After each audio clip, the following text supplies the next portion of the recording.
Good morning. Cray cray. Cray cray. So it is 1 p.m. I just woke up because I work night shift. I got home at 7. No, I got home at 8:15 and it's now 1, so I slept for a few hours, and I'm going to make myself look like a human and start my day. Obviously haven't taken care of my face yet, but I wanted to show you one of the charms of country living.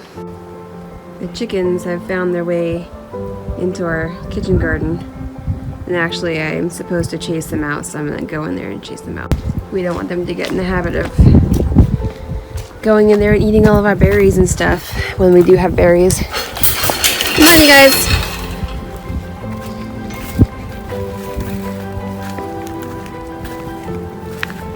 Come on. Get out. Out, out. Out, out. No, not that way. Go on.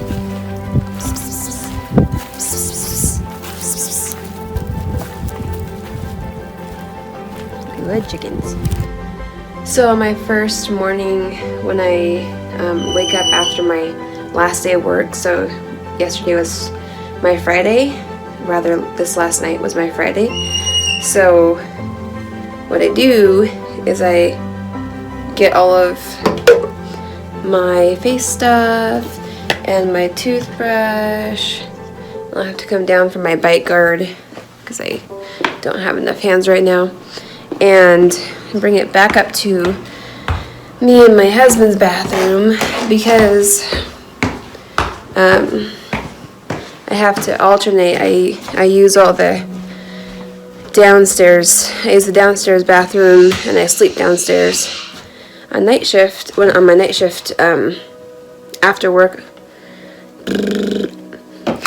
brain wake up after I'm done with night shift, because I come in downstairs and so I don't wake my husband up when I come in the morning, and I stay awake at night the few nights leading up to work so that I can get myself on the schedule of being awake at night. So what I do is I usually work 3 days a week, so it's 12-hour shifts. So my bite guard. I work 3 nights a week, so the 2 nights leading up to it, the first night I will stay awake here at home through 1 or 2 a.m. and then the next night I'll try to stay up until 5 or 6 a.m. And so that way, by my first day going to work, I am my clock has been reset to being awake at night and asleep during day. So I think I got everything. So so that the first night at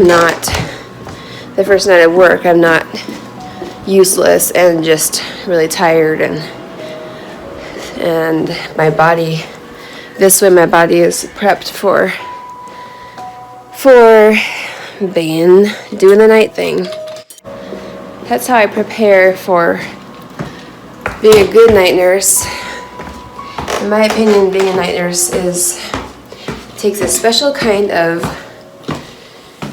commitment to your job, because you do have to change around your home life a lot, in that you're changing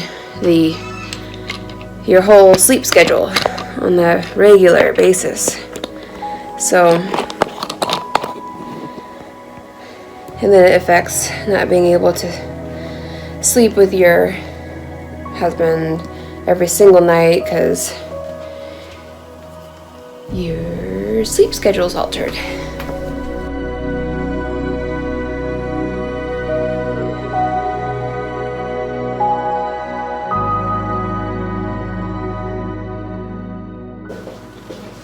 So I had a dream this morning when I went to sleep at 8 a.m. I got this dragon fruit, and it's a special treat because they're $6 a piece.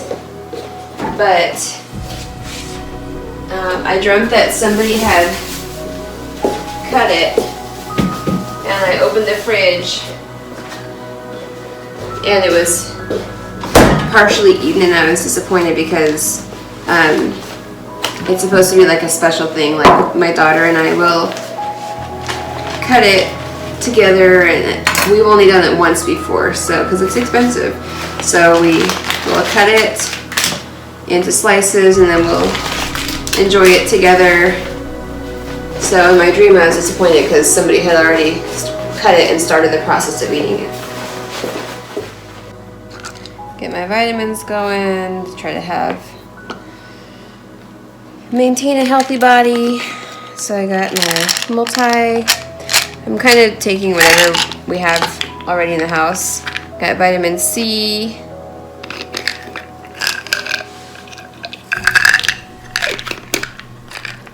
We got this probiotic, Pro B.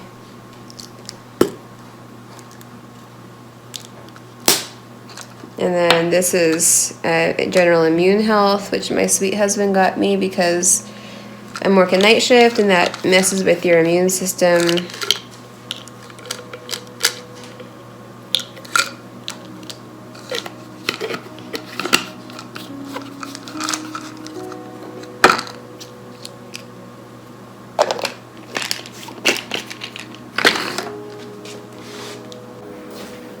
So this is the Procter Silex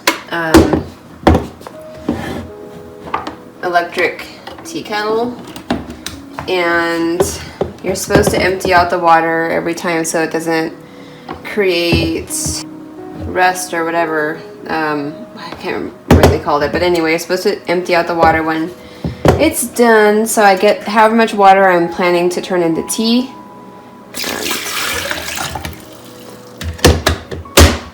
This was cheap.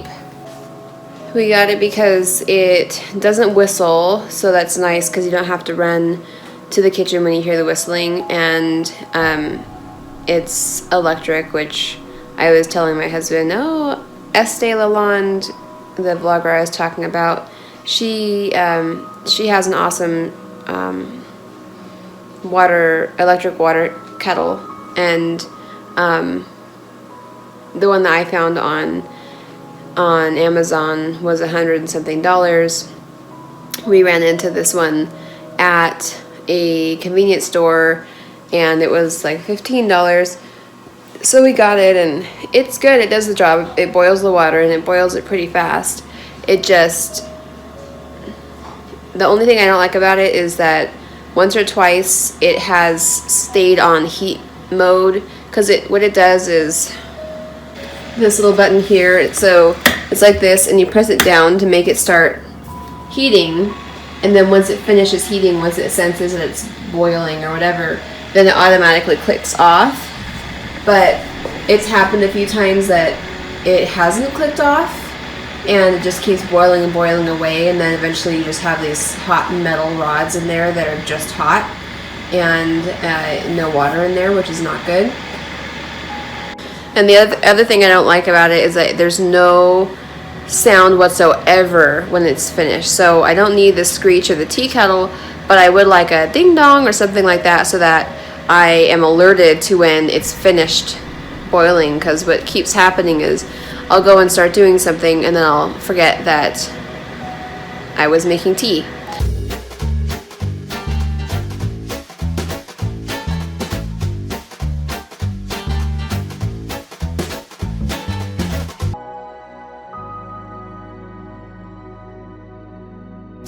Giving myself a hard time because I wasn't perfect at work. I was good, did a good job, but when I gave a report, there were two things that not important things, but like one thing that I forgot to mark off, and then one like informational family thing that I forgot to tell to the nurse. And so just two things that I didn't pass on in report. And I like to be perfect. I am a perfectionist, not in everything in life, but with work I'm a perfectionist, and I always like to be like exceptionally good. So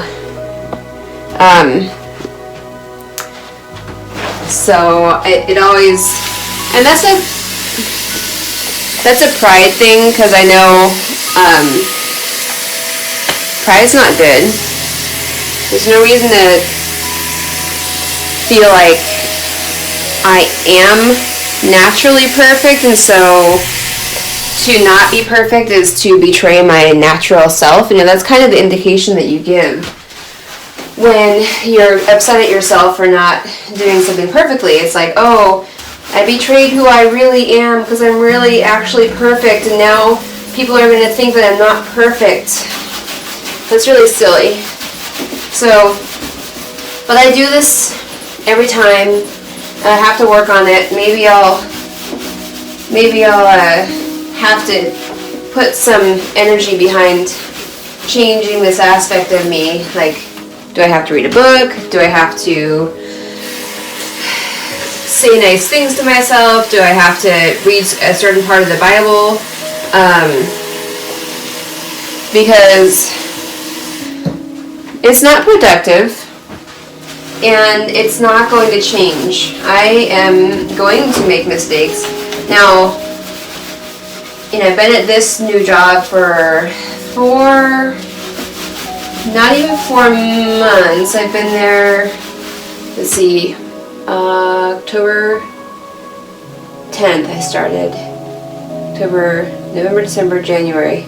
So a little bit over 3 months. And I've gotten way better, like every single night that I'm working, and I should give myself at least a little pat on the back for just improving every time I go to work, and for being the kind of person who cares enough to be trying to improve, because some people don't care enough about their jobs that they don't really care about improving, but I do, and that's good. But it's because what I did is I texted the nurse that I had given report to, and without giving any patient identifiers, but just like she knew what I was talking about. I gave her the information after the fact, so she has the information now. Again, no patient identifiers were in there, so I didn't break HIPAA. But I still feel I was embarrassed to have to contact her at all and to tell her something that I had forgotten. And so if it were, it's my typical go-to, and this is probably what I'm going to be battling for the next hour or so, is a feeling of guilt and disappointment in myself, and just kind of feeling bad. And I have a hard time letting myself off the hook for imperfections, even if they're small things. Like I didn't hurt anybody, nobody's care suffered. It was just me not looking perfect today because of two very small things. And probably the nurse that I gave a report to doesn't think it's a big deal at all. But the thing is, I haven't gotten like the confirmation from her that, oh, everything's okay and she doesn't think that I'm stupid. Because she didn't respond to the text. Normally, so if she were to respond to the text and be like, oh, hey, no biggie, no problem, everything's good, then I'd be like, oh, okay, everything's good. She's still happy with me. She still doesn't think that I'm dumb or incompetent. And then it would be an immediate off my chest, like, oh, okay, everything's good and the world is good. But when, without her confirmation, without that text saying that all is well and she doesn't, and oh, everything's okay, that's good, without that, then I'm like, oh, she's probably over there thinking I'm dumb, and maybe she's reporting me to the boss that I can't do my job well, and it's an issue. And I don't know if that would be considered low self-esteem or high self-esteem, because if I'm expecting myself to be perfect, and my big problem is that I suddenly wasn't perfect, then what does that fall under? Low self-esteem or high self-esteem? Pride? I think pride typically aligns more with high self-esteem, but it's one of those questions you could talk about for a long time. Anyway, that's what's on my brain right now. One thing I was telling myself is Jesus died for my sins. And even though it's not actually a sin, but just a mistake, an innocent mistake of not being perfect, if that could even be called a mistake,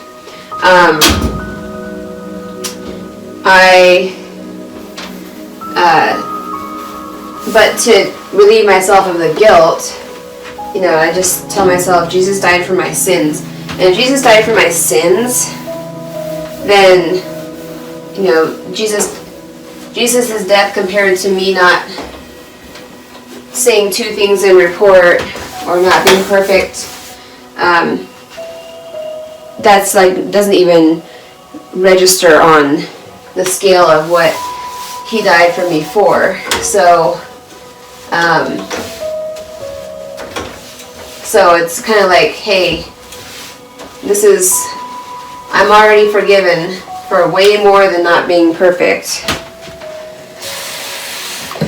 But if you guys know any good Bible verses that align with what I'm talking about, and actually I'm going to look it up, I'm going to Google, I'm going to look up on YouTube Mark Driscoll and the words like not perfect or something like that, because he probably has a sermon on it, and I adore Mark Driscoll's sermons.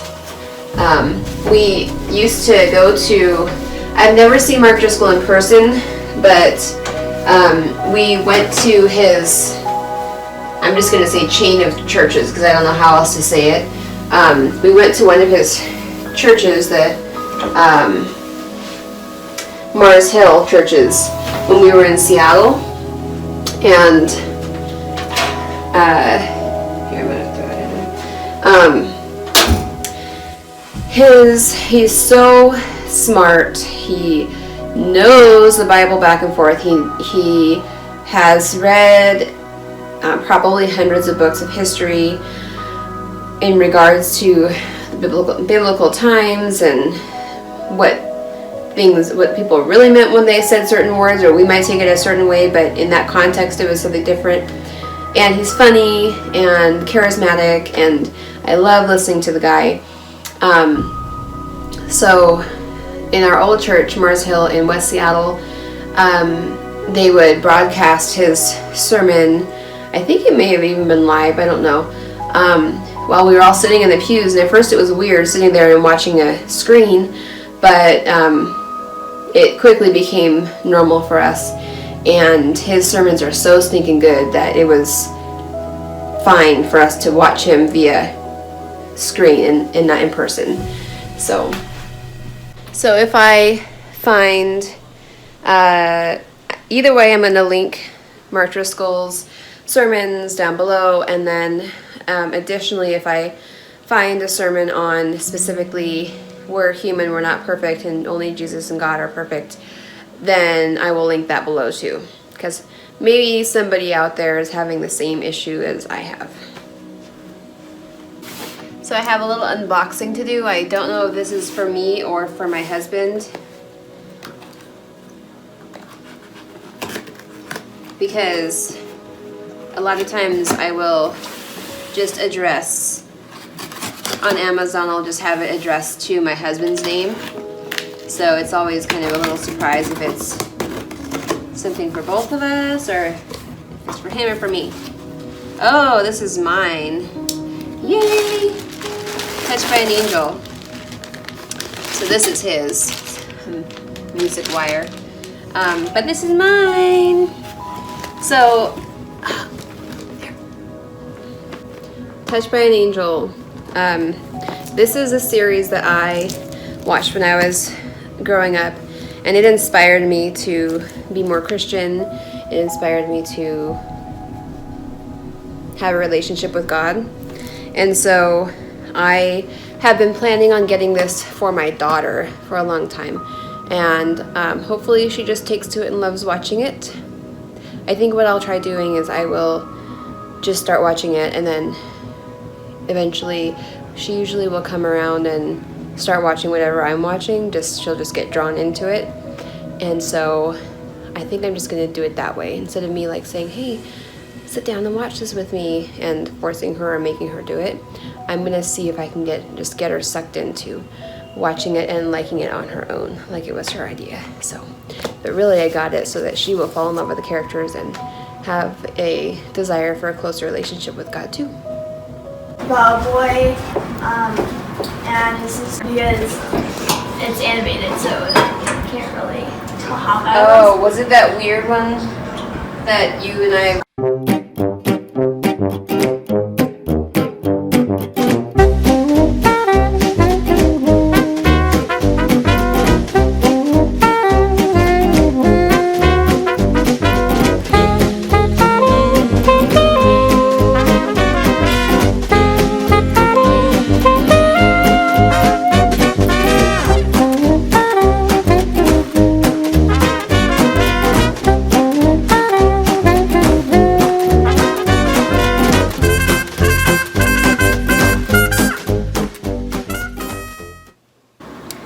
So it's the next day. I woke up an hour ago, which was 1:30 p.m. because I stayed up until 3:30 a.m. to start getting my body back on night shift mode. I work tomorrow night, but this way my clock is already reversed by the time I go back to work tomorrow night. So I went to sleep at 3:30. I woke up at 1:30, which was 1:30 p.m., which is an hour ago. So it's 2:30 now.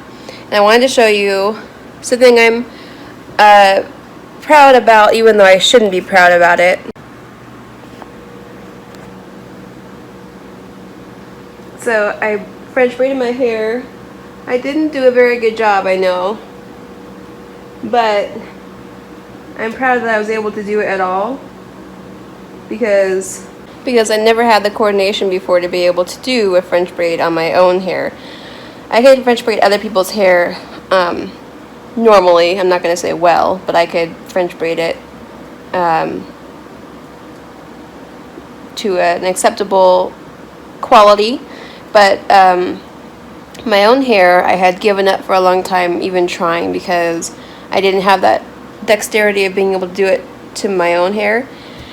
And I just kept trying, and now I'm kind of getting it. And by a year from now, maybe I'll actually have it down. So, and then while I'm speaking about my cray cray hair, I know the color is cray cray, but my hairdresser, who's super awesome, she put the dye into my hair, and neither one of us expected for my hair to take it as well as it did. I was going for a darker look, like a Sharon Osbourne kind of red. And this is pretty close, but after having it for a month or so, and yes, it's growing out now, but after having it for a month or so, I love having red hair, but I don't want it to look unnatural red very much, so I'm gonna go for a more natural red. Also, my awesome hairdresser is 4 hours away.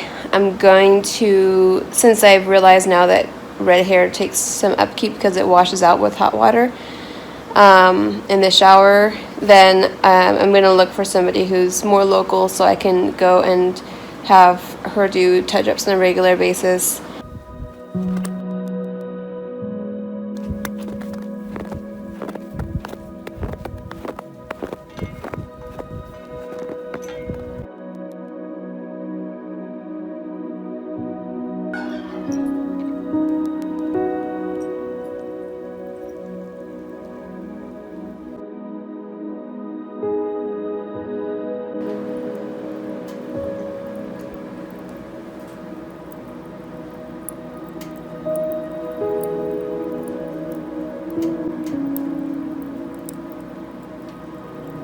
Hey guys, got my hairs did.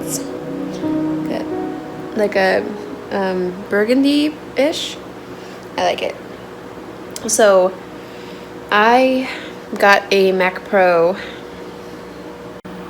for Christmas, and I'm still learning how to use the Mac to begin with. But then I also got Final Cut Pro for Christmas to edit my videos. And I'm trying to figure out how to use that additionally. So I am kind of working in alien territory here, starting from the basics, because I have a hard time navigating my Mac to begin with, and also the setup looks really different from Pinnacle Studios, which I was using before, but I'm taking it up a notch because Pinnacle Studios has done okay with me, but I haven't been totally impressed, and all of the YouTubers that I love and watch on YouTube, they use Final Cut Pro, or at least it seems like most of them do. So I'm learning that program, and once I get a lot of the basics down, then I'll be just fine. But right now it's just like I don't even know.